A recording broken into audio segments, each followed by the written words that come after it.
Alors, bonjour et bienvenue à cette conférence de la TUC. Aujourd'hui, il sera question de l'accueil et de la formation des jeunes ou des nouveaux travailleurs dans les organisations.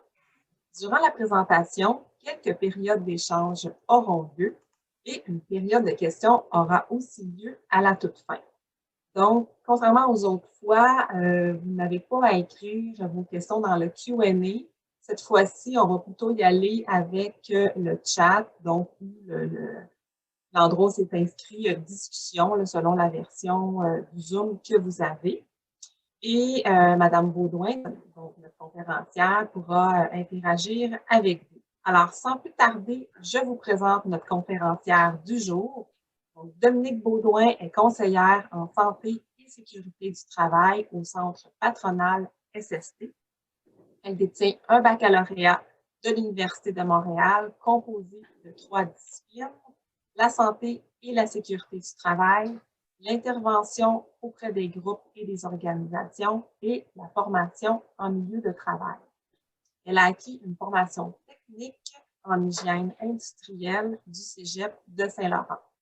Elle est également membre de l'Association québécoise pour l'hygiène, la santé et la sécurité du travail. Donc, Madame Baudouin, je vous cède la parole. Excellent. Merci beaucoup, Valérie. Ça me fait excessivement plaisir de pouvoir diffuser pour vous cette conférence sur la planification de l'accueil et de la formation des jeunes et des nouveaux travailleurs dans vos milieux de travail. Alors, oh, pardon, un petit ajustement. Voilà. Petite mise en garde ici pour les droits d'auteur. Vous savez, avec la pandémie, on a tous été rapidement en version électronique sur tout, ce qui est une excellente chose.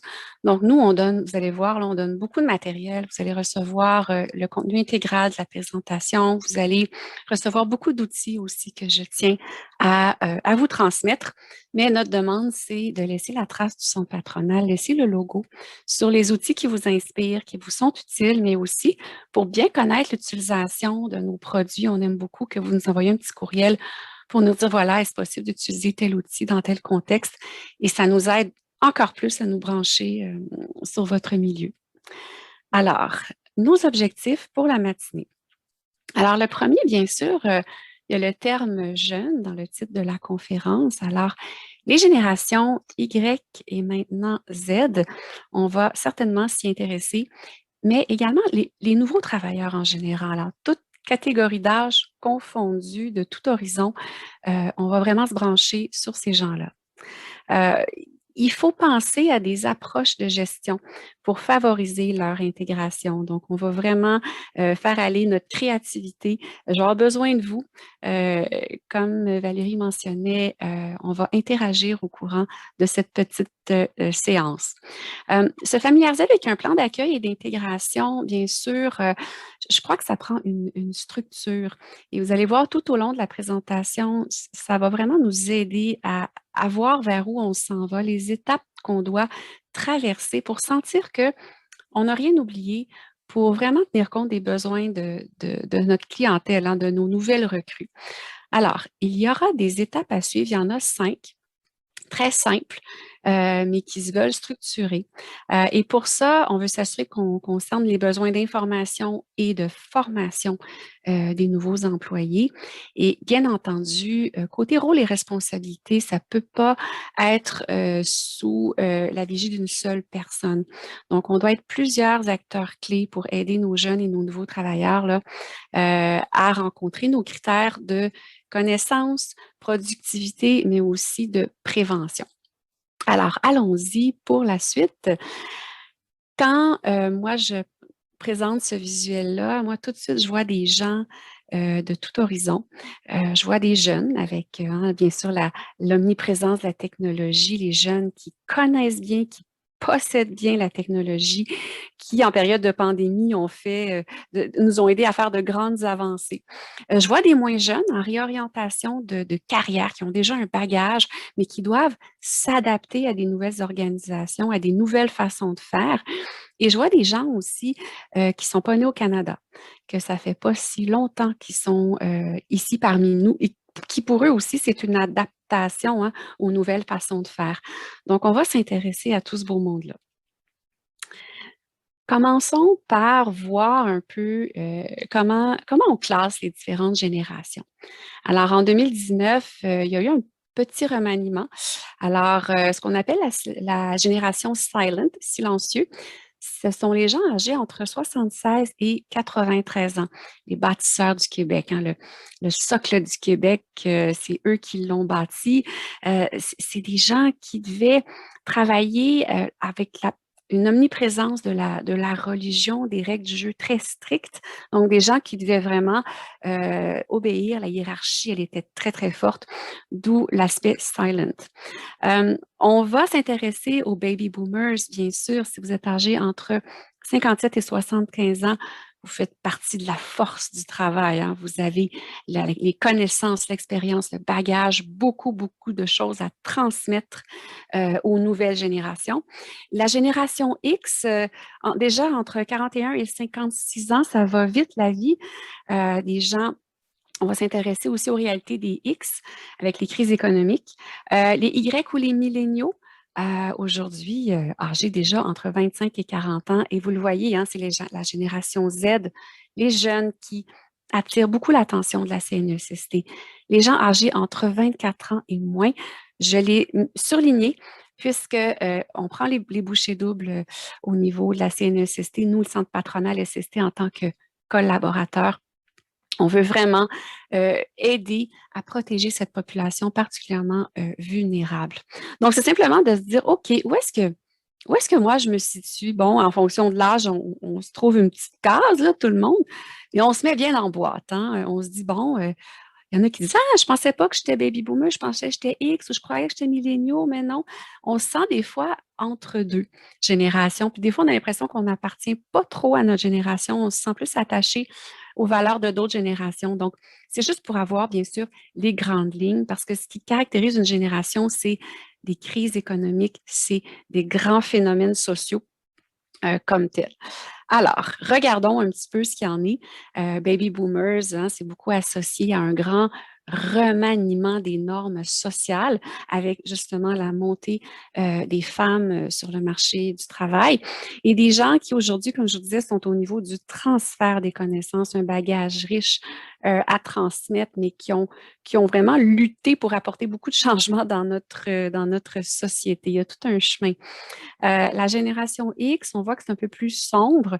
Ça a été plus dur de se faire une place au soleil avec les crises économiques là, dans les années des X en début de carrière et tout le défi, justement, équilibre travail-famille avec les plus hautes exigences pour obtenir un poste, justement, a été très marquant pour ces générations-là. Le début de la technologie était là et les Y, vraiment, la technologie, ça a été intégré et ça a apporté un grand changement aussi de mentalité avec les Y. On remarque beaucoup là, la hiérarchie qui commence à s'aplanir. C'est vraiment le travail d'équipe qui fait la force d'une entreprise avec les Yahoo, les Google de ce monde. Et Génération Z, ça le dit, hein, c'est des gens nés avec la technologie, c'est une prolongation de leur corps, le téléphone cellulaire, c'est des gens qui, en période de pandémie aussi, nous ont beaucoup aidés à se rallier les uns aux autres. C'est extraordinaire, ce phénomène. Donc, il s'est passé beaucoup de choses. On a grandi à pas de vitesse et chaque génération a quelque chose à offrir qu'on peut voir hein, dans nos milieux de travail. On a vraiment intérêt à travailler ensemble pour unir nos forces et pas se centrer sur nos différences. Les différences, il faut en être conscient pour les transformer en opportunités, justement. C'est ce qu'on va faire aujourd'hui. Alors, évidemment, dresser un portrait de chacune des générations, oui, mais moi, je ne veux pas qu'on reste stigmatisé en fonction de notre groupe d'âge non plus, bien entendu. Alors, les besoins des jeunes, c'est sûr que c'est émergent, c'est frais. Une étude qui a été faite en 2017, qui a été publiée ici au Québec, là, disant, écoutez, le patron idéal, c'est celui qui est attentif à leurs idées et à leurs opinions. Hein. C'est beaucoup ce que les jeunes générations précisent, c'est leur souhait pour leur vie professionnelle. Si on regarde partout au travers du monde. Il y a une grande étude qui a été faite par Mme Prose qui dit, écoutez, les jeunes générations réclament davantage de transparence, moins de hiérarchie, plus de collaboratif. Donc, on veut vraiment inclure les jeunes pour qu'ils fassent partie de la solution. On veut aller chercher leur bagage. On veut les rendre très actifs. C'est vraiment une façon de développer leur sentiment d'appartenance. Donc, je commence avec une question pour vous, mes chers participants. Écoutez, regardez le petit point bleu qu'on voit au centre de l'écran.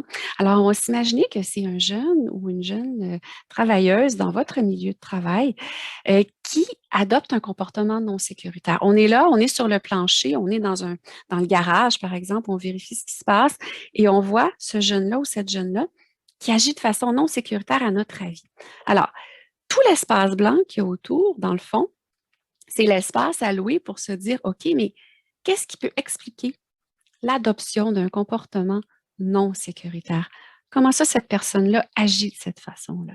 Alors, on a, comme Valérie vous mentionnait au début de la présentation, l'espace discussion et on va surveiller vos réponses. Qu'est-ce qui pourrait, selon vous, expliquer ça? Alors, je vous laisse un petit instant. La personne n'est pas consciente du risque. C'est pas facile, hein? On commence dans un nouveau boulot. C'est pas évident d'avoir conscience de tout. Effectivement, premier point. Est-ce qu'on a une autre motivation, une autre raison qui peut venir? Alors, son état d'âme. Eh bien oui, hein, c'est sûr. Là, ça accorde bien à ce que je dis. Il est pressé. Mon Dieu, oui, on veut bien faire, on veut vite faire, on veut faire nos preuves aussi. Et ça joue en général. Donc ici, ce qui a été dit dès le départ, hein, la personne n'est pas consciente des risques. Elle n'a peut-être pas été... On n'a pas touché sa corde sensible. Hein. Ce n'est pas évident. Des fois, on passe un message en santé sécurité, on a l'impression que, mon Dieu, on va toucher les gens droit au cœur avec ça. Mais on ne répond pas tous de la même façon. La personne, elle ne s'est pas sentie concernée. Copier une mauvaise pratique des anciens. Wow, bingo, celui-là. Oui, c'est une grande problématique qu'on vit dans nos milieux de travail. Hein, ça nous prend des gardiens des valeurs SST. Ça nous prend des personnes modèles pour encadrer les jeunes. Alors, effectivement, bon, on parle de sensibilisation, de formation, c'est un peu interrelié. Absence de formation, aucune vérification de l'application des bonnes pratiques, peut-être parce qu'on le sait, les jeunes, ils arrivent, ils ont beaucoup d'informations en tête et ça fait beaucoup aussi pour les gens autour. Est-ce que ça a été possible de valider si la personne, elle avait une bonne position de travail, elle utilisait correctement l'équipement? Des fois, ça peut arriver que c'est pas possible, hein, alors ça vient expliquer. La personne, elle n'a pas tout à fait toute l'information sur les risques particuliers. Hein, des fois, d'une journée à l'autre, ça change. Je pense dans un garage, justement, quand, par exemple, les autobus doivent sortir. J'ai eu la chance de donner la formation dans des compagnies de transport et vraiment, tous les superviseurs me le disent. Chaque minute compte. Donc, ça devient vraiment toujours un défi. OK, oui, la SST, mais là, il faut que ça sorte. Il faut garder l'équilibre. C'est un grand défi. Alors, ce qui est très intéressant, c'est les rencontres de début de corps du matin, hein, pour vraiment dire, voici ce qui se passe aujourd'hui. On va trouver un plan B. On a moins d'espace que d'habitude, par exemple. Voici comment on va fonctionner pour s'assurer d'avoir un périmètre de sécurité. Il veut bien faire, il veut livrer le produit. Ça, c'est la personne qui m'a dit, là, justement, la personne, elle est pressée. Hein, oui, on veut bien faire ça, vite fait, bien fait. Et un autre élément, puis ça, c'est, pour moi, c'est là que le bas blesse, hein, quand on voit une personne expérimentée agir de cette façon-là, puis comme on veut un sentiment d'appartenance, bien, on va aller chercher justement des fois des mauvais comportements. Alors, ce ne sont que des exemples, il y en a certainement plusieurs autres, mais ma question aussi pour vous, c'est de voir, là on avait beaucoup un jeune ou une jeune en tête qui commence au boulot, mais est-ce que ça pourrait s'appliquer aussi, certaines des réponses que vous m'avez données, à une personne expérimentée, mais que ça fait peut-être pas si longtemps qu'il est au Canada, qui a une certaine charge sur les épaules au niveau des soins de sa famille, qui veut vraiment bien faire avec son employeur, montrer qu'il est capable de faire le travail. Donc, moi, en tout cas, je fais le pari que oui, il faut vraiment voir ces gens-là aussi comme une population vulnérable qui veut plaire beaucoup et qui va avoir de la difficulté à dire non et à lever le drapeau si jamais il y a un danger compte tenu de sa volonté de faire sa place au sein de l'entreprise. Donc, il faut rester bien, bien aux aguets. Alors, les risques émergents, comme je vous mentionnais, la CNESST, oui, bouchée double sur les jeunes, mais aussi sur tous les nouveaux travailleurs en général. Dès qu'on a un nouvel emploi, on est plus vulnérable au risque de lésions professionnelles ou de maladies professionnelles. Alors, mon autre question pour vous, qu'est-ce qu'on fait avec les jeunes ou les nouveaux travailleurs qui ne vont pas parler des risques? Alors, qui oseront pas pour toutes sortes de raisons. Comment vous allez faire pour susciter peut-être la facilité à aller mentionner à leur supérieur immédiat des situations dangereuses qu'ils vivent sur le plancher? Donc, je vais attendre peut-être si vous pouvez me donner des idées. Qu'est-ce qui pourrait aider les gens, les jeunes, les nouveaux à venir vous voir? Tiens, si vous-même, là, vous avez des gens sous votre charge, les questionner sur leurs observations. Excellent. Donc, aller au-devant d'eux, hein, autrement dit, pour vraiment ouvrir une porte. Hein, ça, c'est très direct. J'aime beaucoup cette précision-là. Il y a des superviseurs qui me disent simplement de leur dire de ne pas hésiter aussi, de venir me poser des questions.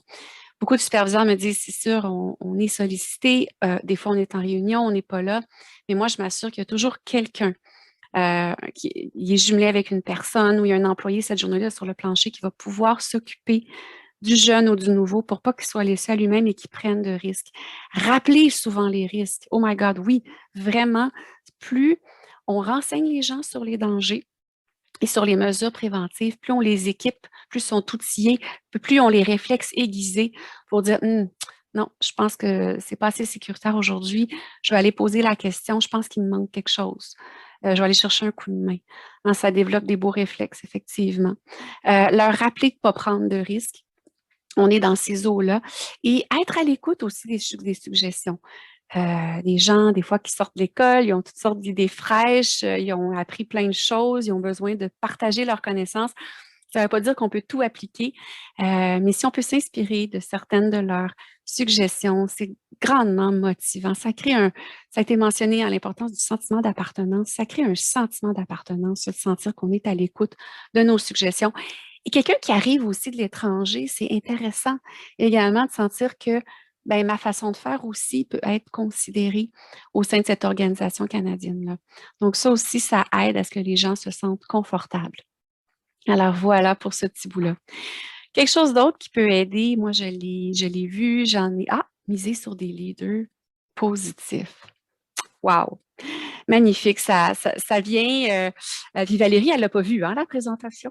Et je vois que c'est indiqué. Les leaders positifs, on est avec les ambassadeurs SST. Avoir en tout temps quelqu'un qui représente la santé et sécurité, pour qui ça lui tient à cœur, OK? Surtout pour les nouveaux employés, ils ont une pensée spéciale.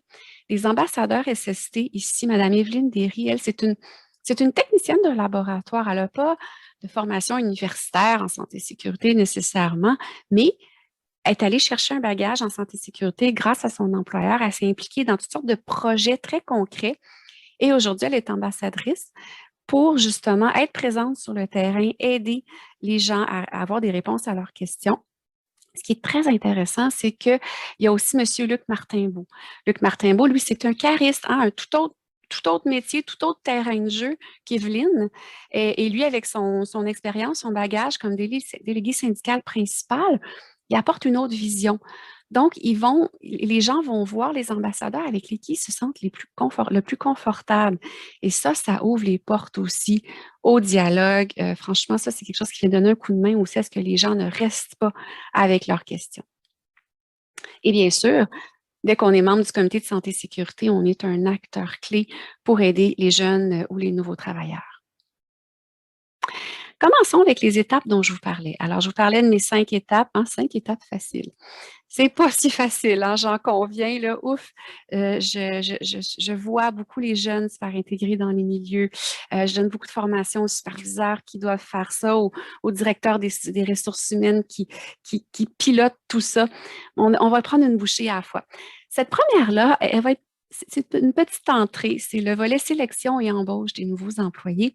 J'ai le goût de vous faire un petit partage parce que moi, j'aime beaucoup ce que les gens des ressources humaines me disent. Qu'est-ce qu'ils font pour mettre sur table rapidement la santé sécurité dès les premiers contacts avec les nouvelles recrues?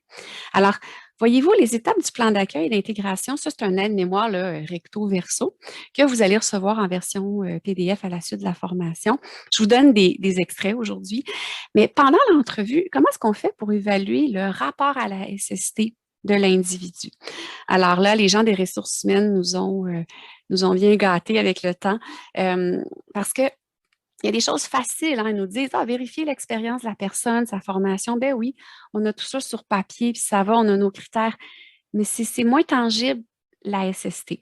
Alors, on va s'intéresser à l'individu sous cet angle-là. Donc, des idées de questions qui nous ont été soumises, c'est, bon, simplement, quelles sont les formations en santé et sécurité que le candidat a derrière la cravate, comme on dit.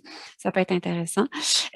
Comment est-ce que la personne a mis en application? C'est une chose, je dis, oui, j'ai mon SIMDUT, mais comment est-ce que je l'ai mis en application? Avec l'étiquette, j'ai vu rapidement quel équipement de protection individuelle ça me prenait. J'ai vu rapidement que ça peut être un irritant fort pour les yeux. J'ai aidé un collègue avec ça. Là, on a du vécu concret.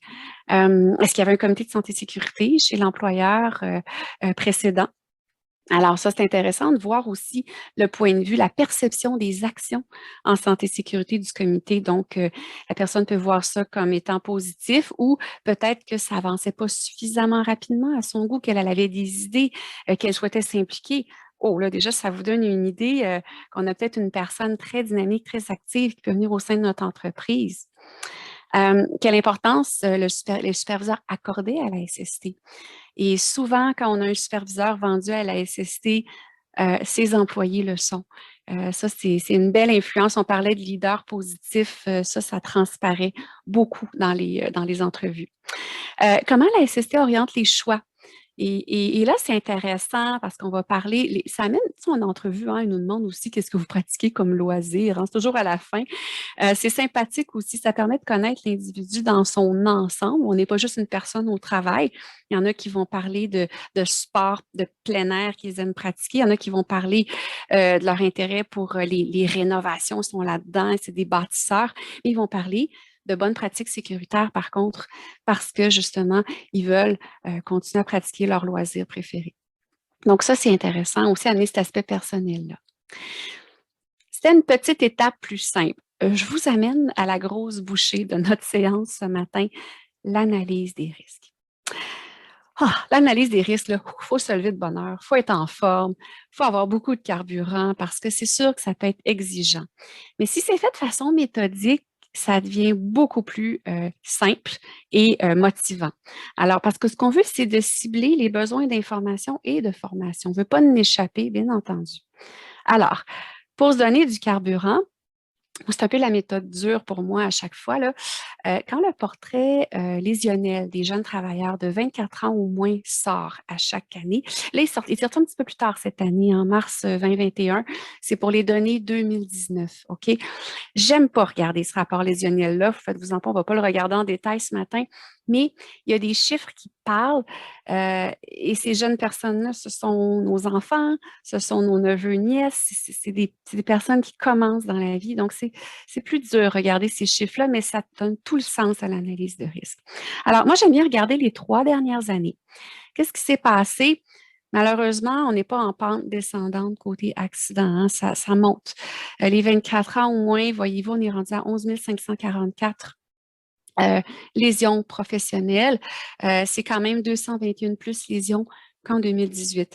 Donc, Là, ça a été vérifié, mais pourquoi ça augmente donc? Tu sais? Évidemment, le volet pénurie de main-d'œuvre, c'est un gros morceau et je le vois dans les entreprises que c'est un défi de trouver des gens pour bien coacher les jeunes, bien les intégrer et maintenir quand même la production et les services. Donc, ça, c'est le défi.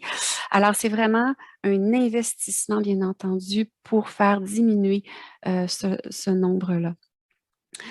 Regardons ces chiffres-là. Cette page-là, je la déteste. La page 25 du portrait lésionnel. Euh, j'ai hâte qu'il n'y en ait plus d'essais, évidemment. On ne veut pas que les jeunes commencent leur carrière et qu'ils en perdent leur vie, là, c'est officiel. Là. 3 contacts avec objet ou équipement, 2 chutes. C'est tout banal, hein? Échelle, escabeau, on se dit, mon Dieu, tu sais. Mais oui, évidemment. Et un accident de transport. Donc ça, c'est écrit avec du sang humain, c'est du sang beaucoup, beaucoup trop jeune, bien évidemment. Les accidents graves aussi chez les jeunes attirent beaucoup mon attention à chaque année. Quand le temps d'indemnisation est lourd, là, les jeunes se blessent beaucoup au dos. Alors, c'est pas drôle, ça commence mal la carrière, la vie. Après, si on veut pratiquer nos loisirs, c'est plus limitant. 2699 blessures au dos. Les amputations, ça, c'est ce qui, à mon avis, qui stimule le plus l'imaginaire. Quelqu'un qui voulait faire un métier avec une dextérité fine, ça rend la chose très difficile. Et beaucoup de fractures, quand même, 693 fractures qui demandent là, une longue période de rétablissement. Alors, bien sûr, personne ne veut hein, que nos jeunes se blessent. Et bon, des lésions professionnelles, il n'y en a pas beaucoup. C'est quelques cas rares de surdité. Et les lésions souvent professionnelles, les maladies professionnelles, pardon, ce sont des lésions qui s'installent à long terme. Alors, c'est moins, là, bien sûr, présent chez les jeunes. OK. Maintenant qu'on se donne un peu de carburant, il y en a une aussi qui m'en a beaucoup donné avec le temps, Madame Andréane Lessard. Je ne sais pas si vous la connaissez. Elle est très active là, sur YouTube avec la CNESST. Cette jeune femme-là a failli perdre sa main gauche. Dans une machine qui broie du pain dans une épicerie. Les ondes dangereuses en sécurité machine, on ne penserait pas nécessairement que ça serait présent dans un milieu comme ça, mais elle me disait s'il y avait eu des analyses de risque plus poussées, plus de formation, ma gérante probablement qu'elle m'aurait mis en garde davantage contre toutes sortes de choses et j'aurais encore ma main intacte. Elle a beaucoup de séquelles. Et elle a dit, ben, je fais partie des statistiques et je crois beaucoup en l'analyse de risque et pour cause. Et donc, ici, ce qu'on voit, l'analyse de risque, quand ça fait partie aussi de la mémoire, gros morceau, ce qu'on veut, c'est que ça donne une grille d'identification des besoins. Alors, ça se fait en équipe, l'analyse de risque. On ne peut pas tout faire ça seul. Là. On part de beaucoup de choses. On part de la description du poste. Juste en gros, c'est quoi le travail? Et là, on va faire ce qu'on appelle l'analyse sécuritaire de tâches. C'est de dire, ben, il y a peut-être 5 moments là, plus critiques dans cette tâche-là, par exemple, et on va les regarder. On va regarder ces 5 éléments-là, puis après ça, ça va débloquer sur des instructions de travail, hein, des petits modes opératoires accessibles et simples qu'on va voir. Et à partir de ce matériel-là, analyse de risque, instruction de travail, ben, on se fait notre grille d'identification des besoins pour monter un programme de formation et d'intégration. Alors, vous avez certainement beaucoup de choses en main déjà pour alimenter tout ça. Je veux juste vous amener dans l'esprit de l'analyse de risque en vous disant, dans le fond, il faut penser aux différents dangers dans notre milieu de travail. Bon, les risques biologiques, hein, c'est omniprésent partout maintenant avec la COVID-19. Mais est-ce qu'on a des produits chimiques, du danger de nature électrique? Est-ce qu'on doit manutentionner des charges? Est-ce qu'il y a du bruit? Qu'en est-il des fois de certains moments où on est plus pressé, plus sous pression? C'est là que les risques surviennent, les accidents surviennent, pardon. Contrainte thermique, on s'en va avec ça beaucoup avec le travail à l'extérieur, plancher glissant, outils tranchants et même des petits travaux avec une certaine hauteur. Ça a l'air de rien, bien sûr, mais oui, c'est quand même un risque qu'on a. Donc, je vous présente ici un modèle d'analyse sécuritaire de tâches qui m'a beaucoup plu quand je suis allée donner de la formation chez Greenfield Global, une entreprise dans la fabrication de produits chimiques. Évidemment, on y va avec les familles de danger propres à notre organisation, mais je la trouve assez générique. Alors, c'est pour ça que je vous la présente. On pense à une tâche à risque, on se dit, OK, il y a un produit corrosif, oui, il y a du bruit excessif dans le coin, il y a de la machinerie lourde. On se dit, OK, on y va par famille de danger. On se dit, OK, c'est quoi les lésions possibles par rapport, par exemple, au produit corrosif et comment est-ce qu'on va le prévenir? Il faut s'assurer d'avoir ce qu'il faut là, pour aider le jeune ou le nouveau là-dedans. Même chose, ça se pourrait qu'il y ait des postures contraignantes, des efforts.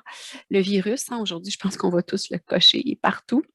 Est-ce qu'il y a ce moment-là, il y a un moment sous pression. Alors là, c'est là qu'il faut être encore plus conscient des risques et aux aguets. Peut-être qu'il y a un espace plus général pour dire, ben, peut-être que là, spécifiquement, c'est un espace clos. Donc là, on rentre dans un autre protocole. Mais on veut juste rien oublier. Alors, encore une fois, les lésions et comment les prévenir. C'est un modèle qui a fait son chemin, qui se fait souvent en équipe avec le travailleur spécialisé qui connaît ça beaucoup. Puis après ça, c'est qu'il transfère ses connaissances dans le cadre de cette analyse-là pour aider le jeune travailleur par la suite. Donc, nos centres patronales, on aime beaucoup y aller de façon logique, je vous dirais, de dire, OK, il y a un escabeau, mettons, c'est un danger de nature mécanique, mais l'escabeau tout seul, il est correct. Le problème, c'est s'il y a un élément déclencheur. Hein. Est-ce que si je tombe de l'escabeau ou peut-être que je pourrais recevoir quelque chose? Alors là, c'est à prévoir dans notre analyse de risque pour dire, ouais, on pourrait avoir des commotions, exemple, ou des contusions. C'est dans cette thinking-là qu'en équipe, il faut faire l'analyse de risque. Alors, je vais vous envoyer un outil beaucoup plus étoffé pour vous accompagner également là-dedans. Mais ce que j'aime à vous dire, c'est que ça, c'est le gros travail de bras, mais après, la paye, c'est que ça fait des belles instructions de travail et qui alimentent la grille, bien sûr, d'identification des besoins. Je vous donne un exemple de chez Molson Course, une instruction de travail très simple et qui est très appréciée par les jeunes qui commencent là parce qu'ils ont des visuels. Parce que des fois, il y a tellement d'explications dans une journée et là, c'est très clair, c'est quoi les équipements qu'il faut porter pour faire la job. C'est un produit très corrosif, mais aussi, il y a des préalables à suivre. Donc, il faut vraiment avoir réalisé avec succès les étapes X. Et moi, j'ai même entendu des entreprises qui disent, oh bon Dieu, nous, on va plus loin que les photos, on intègre des vidéos. C'est pas long, des courtes vidéos. On filme là nos personnes qui sont sur le bord de partir à la retraite. On croque ça au vif. Il y a tellement de connaissances à transmettre. Et justement, exemple, hein, quelqu'un qui aurait un truc de métier, dit, écoutez, à l'étape 5, il faut absolument se placer de telle façon. Parce que sinon, c'est là qu'on peut se faire éclabousser. C'est là que c'est le plus à risque. Et ça, faut vraiment garder ça précieusement. Et c'est pour ça que c'est accessible après sur tablette, téléphone. Et pour les jeunes ou les moins jeunes, et aussi pour les gens pour qui le français, c'est pas évident. Tu sais, des fois, ça va vite, les gens parlent vite. Pour quelqu'un qui débarque, qui arrive ici, il est comme ouf, mais une image, des vidéos, waouh, ça sécurise tout le monde et on acquiert rapidement du pouvoir là, tu sais, pour être sécuritaire.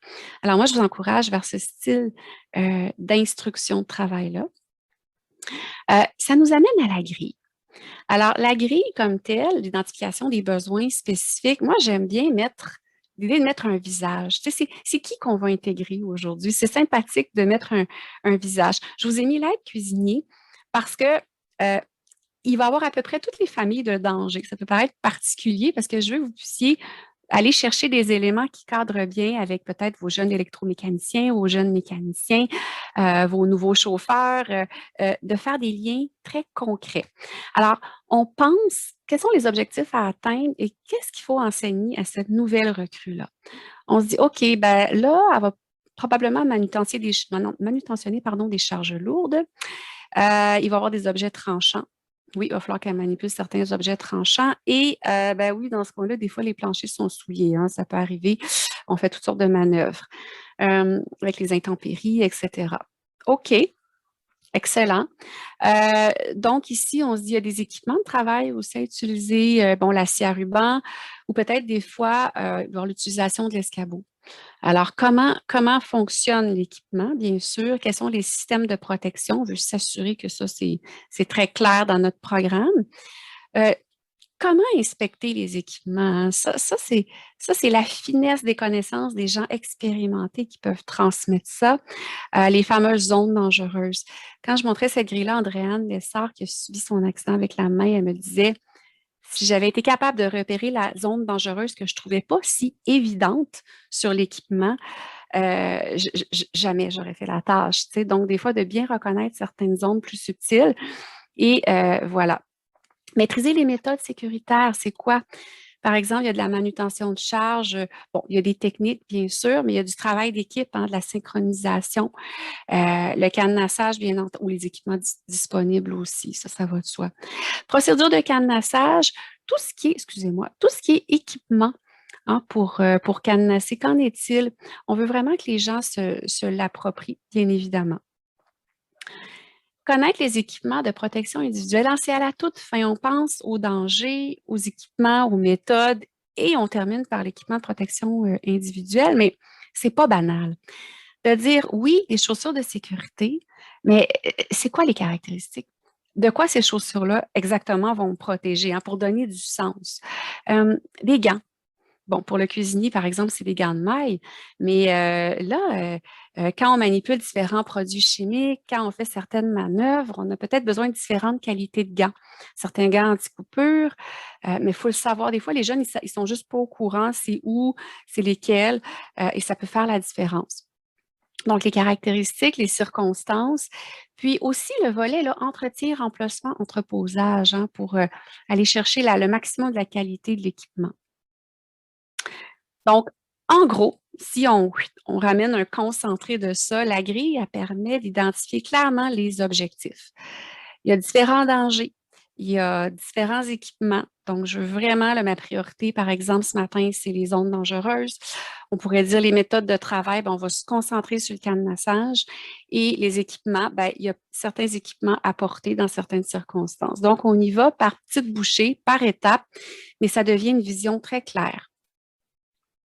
La grille comporte quand même beaucoup d'avantages, là.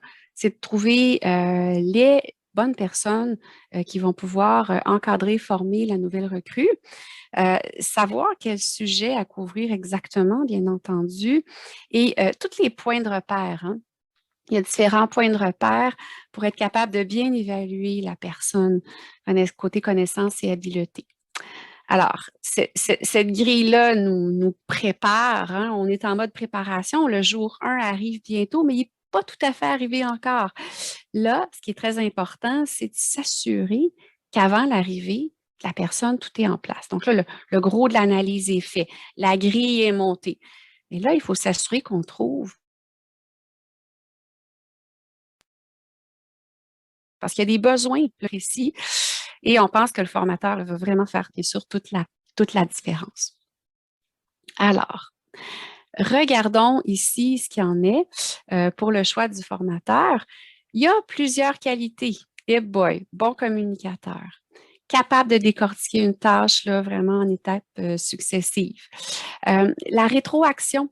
Hein, là, on rentre dans les qualités humaines, justement, de la communication, mais c'est encore plus précis.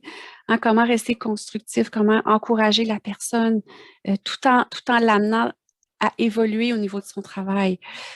Le sens de l'organisation, l'adaptation et bien sûr, hein, être une personne modèle en santé et sécurité. Alors là, moi, je lis ça puis je me dis, mon Dieu, est-ce que toutes ces qualités-là, ça existe chez un seul homme ou une seule femme?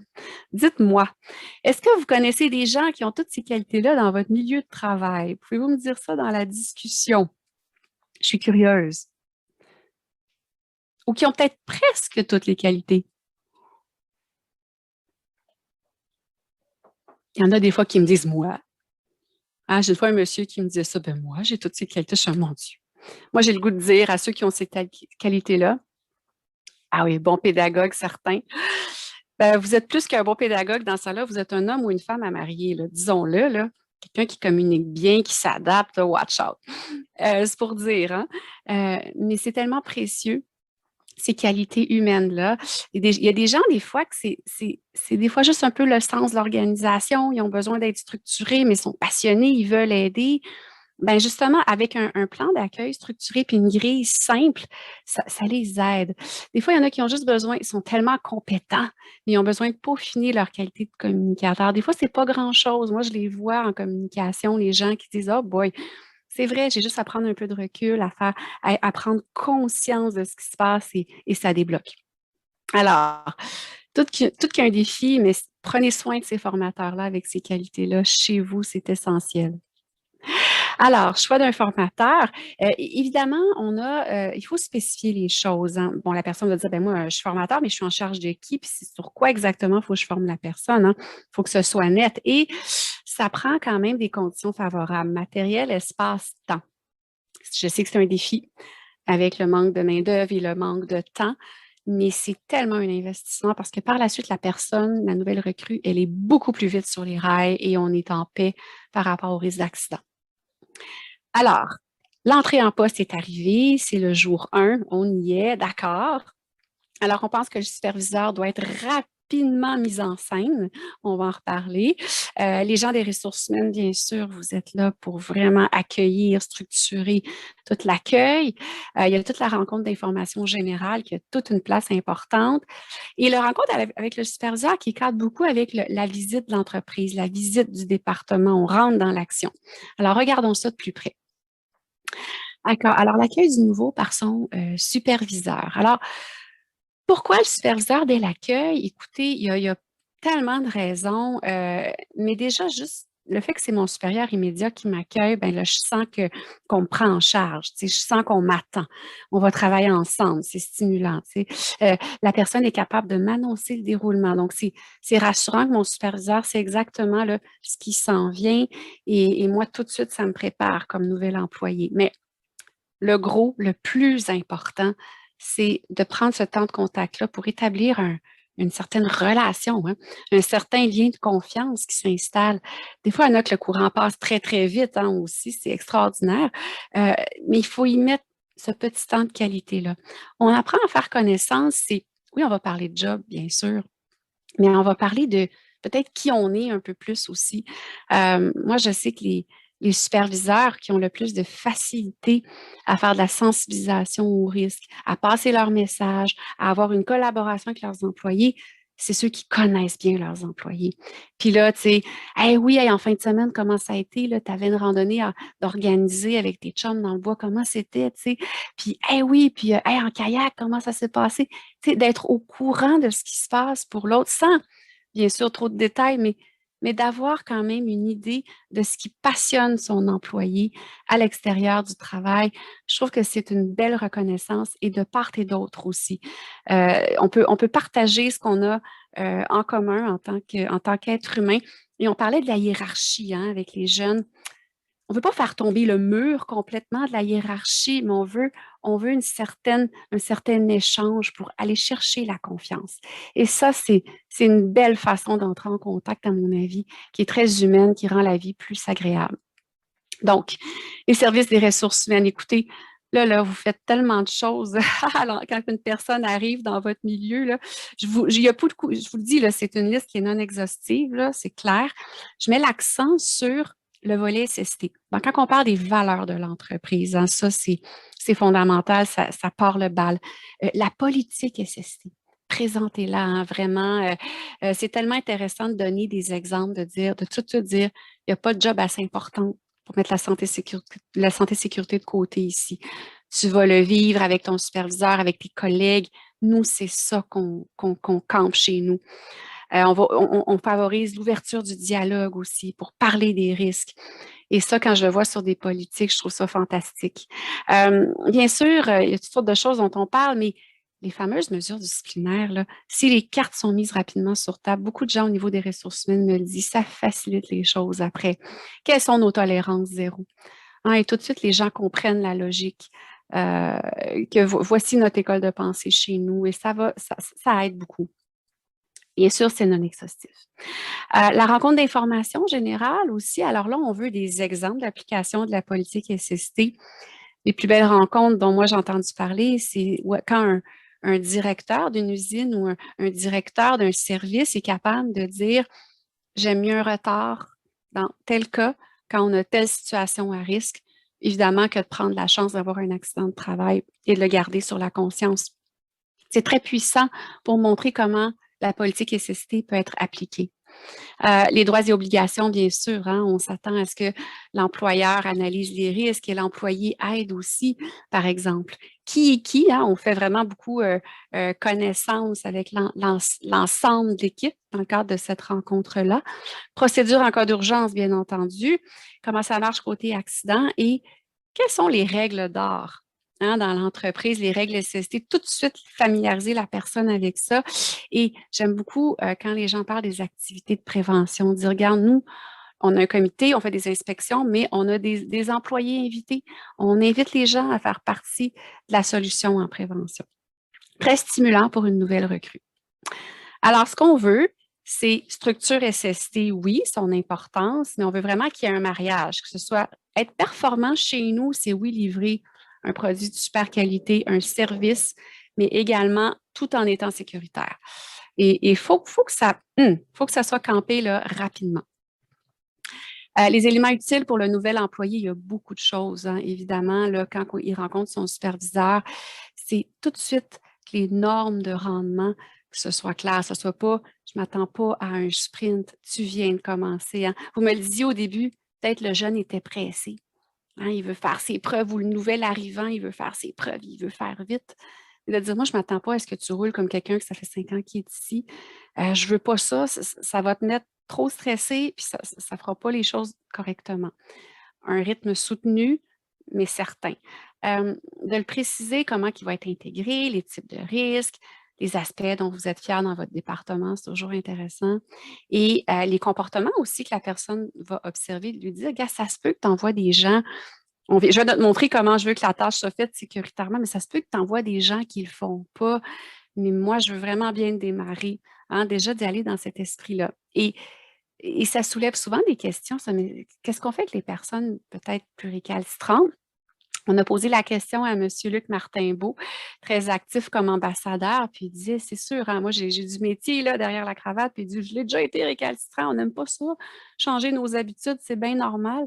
Mais à un moment donné, quand on comprend comment ça peut être le what's in it for me, qu'est-ce que j'ai à gagner, moi, de ça? À force de voir des accidents, d'entendre parler de personnes qui ont subi des accidents, on se dit, hey, c'est tellement fragile. Donc, il faut être plusieurs catégories de personnes à passer le même message. Comme ça, à un moment donné, on s'identifie plus à un qu'à l'autre, puis on se dit, boy, telle personne là, qui est très en forme, elle pense quand même que ça peut y arriver, ben, ça fait du sens. Tu sais. Donc, il faut aller vers ça, mais ça prend un discours collectif. Et ça aide énormément. On va visiter les lieux aussi. Alors, toutes les tâches, il y a des tâches évidemment de dire ça, tu ne peux pas effectuer ça sans formation, bien sûr. On y va avec l'information comme qui est responsable de quoi, les sorties, les douches d'urgence, mais surtout les dangers et les risques qu'il ne doit jamais laisser passer. Et ce que j'aime, c'est comme l'idée d'avoir un aide-mémoire, hein, parce que les gens, ça leur fait tellement de choses à retenir. Il peut y avoir des endroits identifiés dans l'entreprise qui peuvent être plus dangereux que les autres. Et voici qu'il y a une procédure à appliquer absolument, d'avoir un code de couleur avec ça. C'est très aidant pour les nouvelles recrues. Alors, la formation et l'initiation au milieu de travail, là, on rentre vraiment dans l'action avec nos collègues. Hein. Ils doivent nous aider. C'est là qu'on apprend le plus dans l'action avec eux. Les règles de santé et sécurité, bien entendu. Ce qu'il faut aussi, c'est penser aux besoins spécifiques du jeune travailleur ou du nouvel employé. Alors, on va travailler ensemble avec la fiche du formateur que je vais vous présenter dans quelques instants. Mais avant, il faut absolument que je puisse partager avec vous cette vidéo.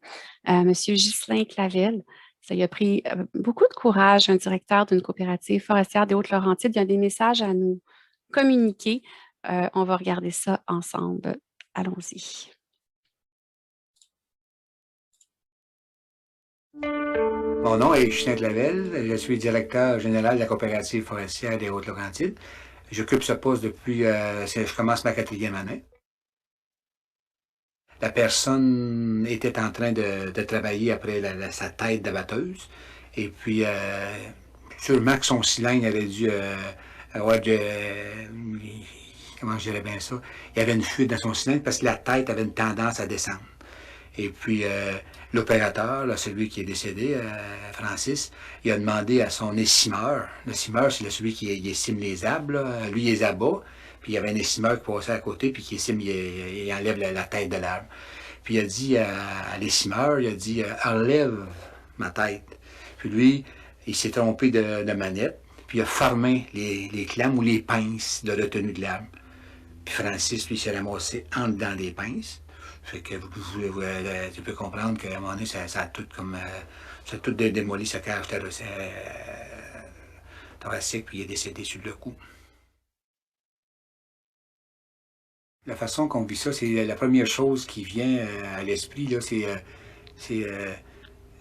comment j'allais ça, c'est la colère de dire à un moment donné, disons à 26 ans, tu sais, là, il faut comprendre, tu sais, là, que même s'il faisait partie de la famille, tu sais, il faut comprendre aussi qu'un jeune de 26 ans, là, qui dit qu'à un moment donné, que tu lui as fait réaliser son rêve, là, ça, là, tu vis ça, là, il y a une colère qui s'installe. La tristesse vient par après. Parce que là, tu dis, Colin, comment m'annoncer ça à sa blonde, comment m'annoncer ça à ses parents. Parce que la culpabilité, ça, je peux dire que ça vient vite. Ça vient vite parce que là, quand la CSST vient, c'est normal, elle fait des rapports d'enquête. Mais le rapport d'enquête, c'est veut pas, c'est ça. Ils ont tout arrêté mes opérations. Ils ont tout arrêté les opérations, c'est ça là. Puis là c'est le questionnement. Pourquoi si? Pourquoi vous faites pas ça? Puis pourquoi si? Puis là, vous occupez pas votre monde, on manque d'imagination. Puis là, sur le coup, tu dis, il manque d'imagination. Il n'avait pas de formation, comme je viens de te dire tantôt. Puis là, tu t'en vas chez toi, tu dis, ouais, non, ça aurait fallu que je force plus que ça. Au début, on le connaissait bien, il faisait partie de notre famille, c'était mon neveu. Et puis, nous, souvent, on se voyait, puis on festoyait ensemble, puis parce qu'il y a l'âge de mes enfants. Et puis, Francis m'avait mentionné, il dit, à 3 reprises, il m'a mentionné, il dit, Filin, il dit, tu m'as fait réaliser mon rêve. Fait que pour moi, encore là, j'ai encore la chair de poule, c'est pas un méchant rêve. Son rêve est venu à enlever sa vie. Hein. Ça, c'est le bout, que je tiens à partager, premièrement. Ça, c'est la première chose. C'est tellement. Ça laisse marquer longtemps. Après ça, de voir aussi ma petite nièce aussi dans les pleurs, ça, c'est une autre chose qui a marqué. De voir la famille autour de ça aussi. Là, hein, il y a la famille, le père, les parents. Ça, c'est parce qu'on est un petit village, comme je disais tantôt, on se voit souvent, puis à chaque fois qu'on se voit, ben, on se rappelle ça. Puis aussi, partager aussi mon expérience aussi, de dire à un moment donné, d'aller au fond. Quand on regarde une nouvelle méthode de travail, parce que ça, c'était une nouvelle méthode de travail. Avant ça, on n'avait pas d'écimeur, les machines étaient plus grosses. Puis là, quand on est parti de la scie mécanique aller à ça, il faut aller plus loin que ça. Mais on a pris pour acquis que Francis connaissait tout, hein, je pense aussi, là, dans cette, face à... Quand on engage des jeunes comme ça, on dit, bon, ben, regarde, on prend pour acquis qu'il opère la machine puis qu'il va produire tout de suite. Mais on oublie le côté, on pense qu'il ne fera jamais de gestes comme ça, mais moi, je pense que c'était correct. Ça a été un homme très ouvert. Moi, en tout cas, comme contremaître, j'ai été son contremaître, ça a été un homme très, très, très ouvert à la santé et sécurité. On y allait expliquer puis il avait compris bien.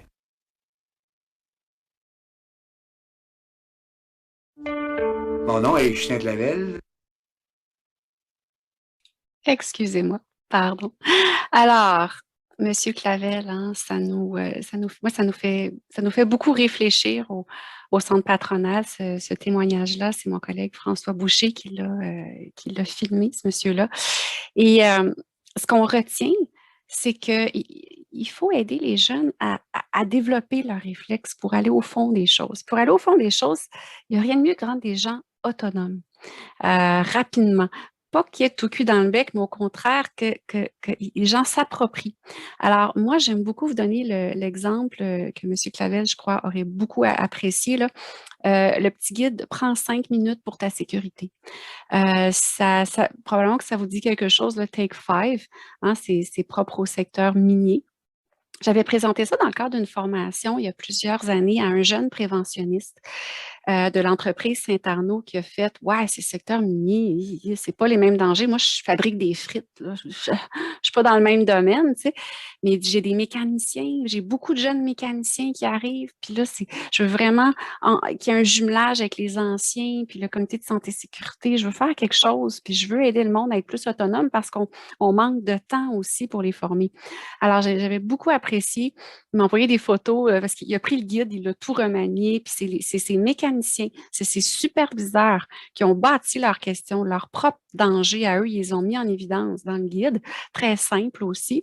Et là, on voit ici Pierre, un mécanicien d'expérience, qui montre à Marc-André, un jeune mécanicien, quand même, c'est pas rien, là, comment évaluer les risques sur un panneau électrique. Donc, c'est super intéressant. Puis Marc-André, lui, il développe ses réflexes SST parce qu'il fait une grande partie du travail seul pour ça. Et ce que j'aime à vous montrer, c'est que ce petit ici, là, fait la tâche prévue en toute sécurité. Un coup que tu as fait le tour, mais là, tu dois faire signer ton superviseur. Donc, il y a toujours une approbation, il y a toujours un encadrement, mais c'est pas tout le long. Parce que le jeune, il a été capable d'identifier plein de choses. Et par exemple, il y avait beaucoup trop d'équipements lourds qu'il aurait fallu qu'il transporte tout seul pour avoir son périmètre de sécurité. Mais le superviseur, il a dit, OK, on va se mettre à 3 mécaniciens, let's go, on va faire le ménage, on va tasser les affaires, on va cadenasser, numéro 1. Et c'est Jean-Marc Fortier, conseiller SST en gestion des risques, et son comité qui ont mis ça en place. Donc, je trouvais ça le fun de faire le lien avec M. Clavel qui dit, ben, il faut aller au fond des choses. C'est plein de petits détails, des fois, auxquels on ne peut pas penser, mais le jeune, il va y penser en développant ses réflexes. Informer, c'est quoi? C'est transmettre des connaissances, c'est sensibiliser nos employés aux aspects SST. Je reviens sur Andréane, malheureusement, qui dit qu'il fait partie des statistiques, puis elle dit, moi, là, je veux jamais que personne subisse ce que moi j'ai subi. Elle a été très active avec l'escouade jeunesse de la CNESST. Sa vidéo a été vue beaucoup dans les centres de formation professionnelle pour dire ça peut arriver à tellement de personnes, puis ça arrive vite. Puis elle est chanceuse encore d'avoir sa main. Mais elle aime beaucoup aider les gens à... C'est une image graphique, c'est une image forte, mais elle dit, si tu ne poses pas assez de questions, si tu prends un risque, ça peut aller vers ça. Et on fait, évidemment, sa mission, c'est que ça ne survienne pas. Qu'est-ce qui aurait aidé Andréane? Puis quand je lui parlais des ambassadeurs comme Evelyne, et quand je parlais à Evelyne d'Andréane, elle me disait, tu sais, moi, les dangers, je les vois de très près. Là. Je connais les équipements, je connais les airs. Moi, ce que je veux, c'est juste relever ce que j'observe hein, d'une façon très fraternelle. C'est son approche. Puis elle dit, j'aime ça quand les gens réalisent que c'est aidant ce que j'observe. Et des gens comme Evelyne doivent être soutenus. Je peux vous dire que dans l'ancien milieu de travail d'Andréane, maintenant, c'est bourré d'ambassadeurs SST, donc c'est quand même pertinent tout ça. Les gens qui sont là pour aider, ils ont leur T-shirt ambassadeur SST et on les voit. Donc, ça prend des leaders, encore une fois. Valérie, vous aviez l'heure juste depuis le début de la conférence, se sentir soutenu pour qu'on ait des équipes actives sur le terrain pour aider les nouveaux. Donc, on a besoin de formation chaque fois qu'on est à un nouveau poste, qu'il y a des conditions différentes, puis qu'il y a des nouveaux équipements. Fait que c'est pas nécessairement quand on est un nouvel employé aussi qu'on a besoin de cette structure-là. Hein. On peut être vulnérable dans ces contextes-là. Et ça nous prend un entraînement. C'est quoi s'entraîner? C'est, oui, de la formation théorique, mais il n'y a rien de mieux que les démonstrations, hein, puis de se faire observer, d'aller chercher des trucs et s'assurer que la personne elle est sur les rails, justement, avant de la laisser aller. On termine bientôt la conférence avec la fiche du formateur. La fiche du formateur, je vous rentre juste dans certains points clés. Je donne l'arnais de sécurité parce que c'est bon, c'est un sujet assez classique. Mais regardez, moi, ce qui est important dans n'importe quelle fiche de formateur, c'est de susciter le besoin. Pour que les jeunes et les nouveaux disent, ouais, c'est important cette formation-là aujourd'hui, c'est pas rien. En commençant avec des questions punch pour réveiller les cordes sensibles sur qu'est-ce qui se passe hein, quand on chute. Une chute de 10 mètres, ça signifie quoi? Les fractures graves, le décès. On veut que les gens en parlent. Les gens parlent, ah oui, je connais quelqu'un qui a fait une chute grave. Tout de suite, ça donne le ton. Mais il y en a qui ne sont pas sensibles à ça. Hein. Ça dépend. Il y a quelqu'un qui a dit tantôt, des fois, ça dépend de l'état d'âme de la personne. J'aime beaucoup cette réflexion-là, parce qu'on n'est pas toujours dans ce mood-là d'être sensibilisé au risque. Des fois, ça prend de l'artillerie lourde. Je ne sais pas si vous connaissez Jonathan Plante, mais il est extraordinaire en conférence. Il m'a laissé, moi, bouche bée, personnellement. Mais c'est un jeune homme qui, aujourd'hui, est paraplégique parce qu'il a travaillé sur un chantier sans son harnais de sécurité, entre autres. Et des choses simples comme aller à la salle de bain, c'est plus là. Alors, il nous parle de son quotidien, de sa vie. Et son message, c'est peu importe quel risque qu'on prend, il faut penser au monde qui nous entoure aussi, qui peuvent subir les conséquences de notre décision de « j'en ai juste pour 2 minutes, là. Il ne va rien qui va m'arriver ». Ça nous est tous arrivé. On a tous été hyper chanceux dans la prise de risque souvent.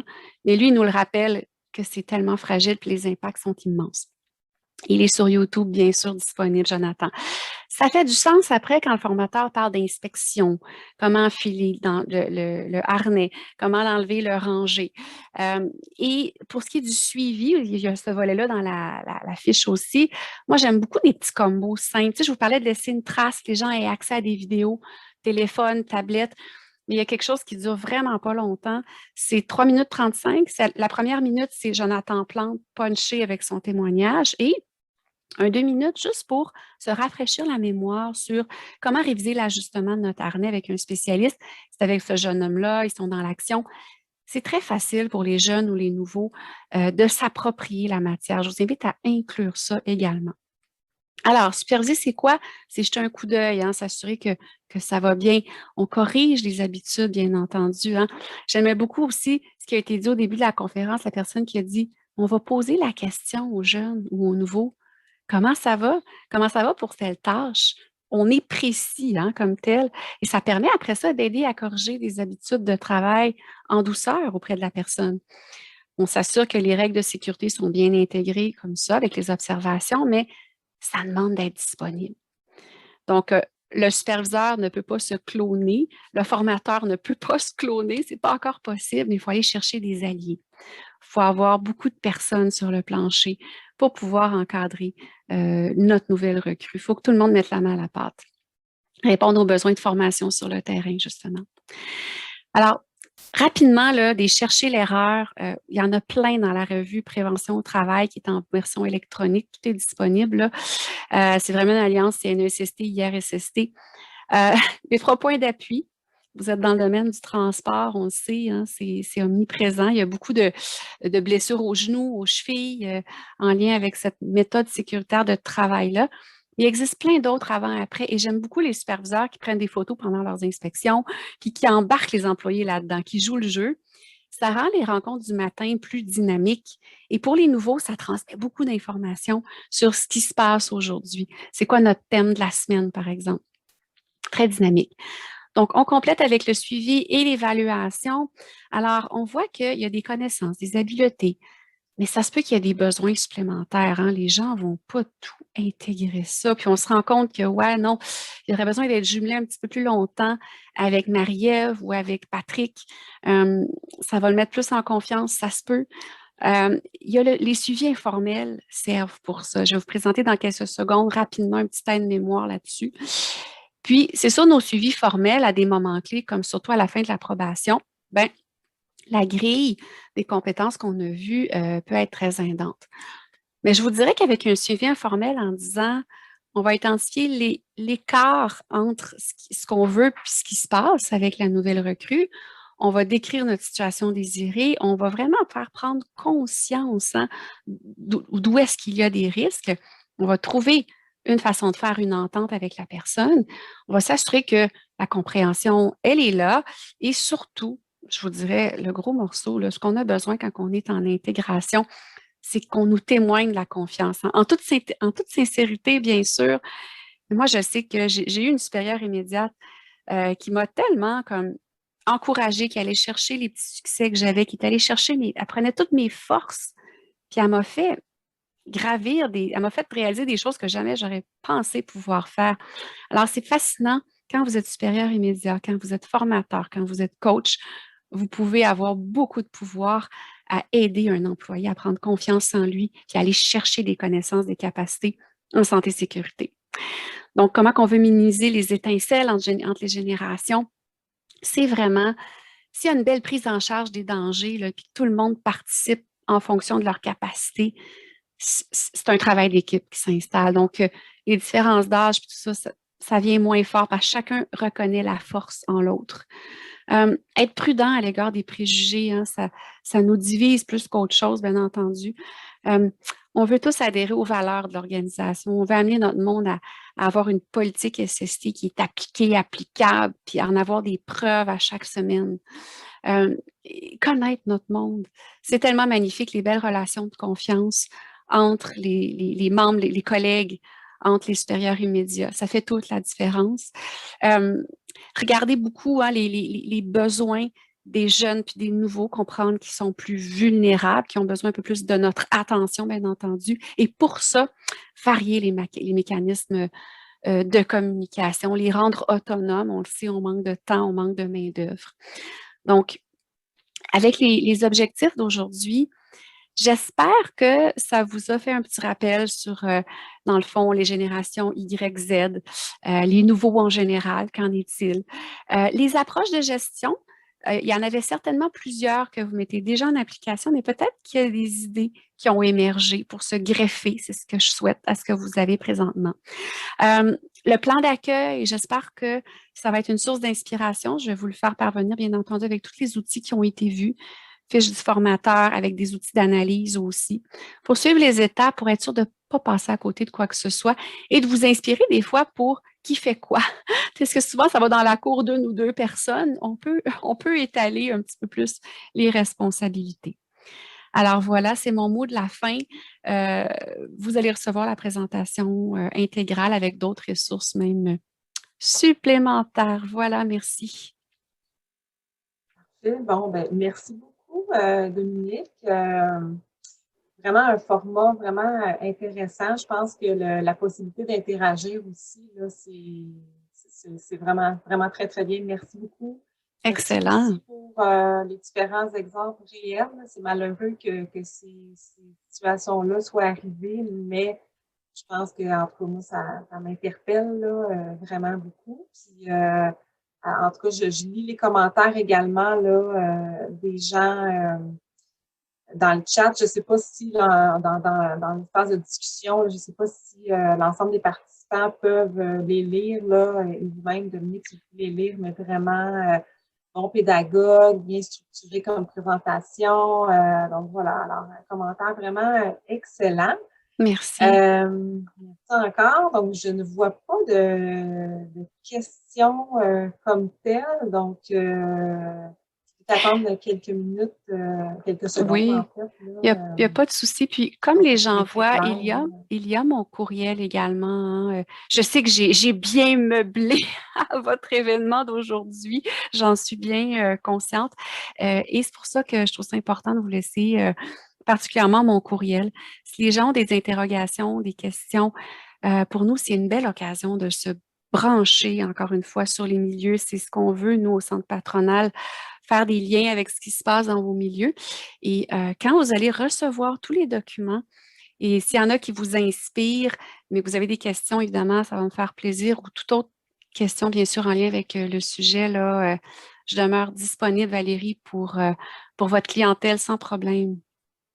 Parfait, merci beaucoup. Alors, donc, il n'y a pas de questions. Donc, en fait, merci également aux gens qui étaient présents encore une fois de façon nombreuse aujourd'hui. Alors, pour nous, pour notre part, là, donc, c'était la dernière conférence de la saison. Alors, on vous viendra à l'automne avec une nouvelle programmation. Donc, surveillez au courriel et notre site Internet. Donc, bonne journée à tous. Merci encore, Dominique. Parfait. Un grand merci. Au revoir.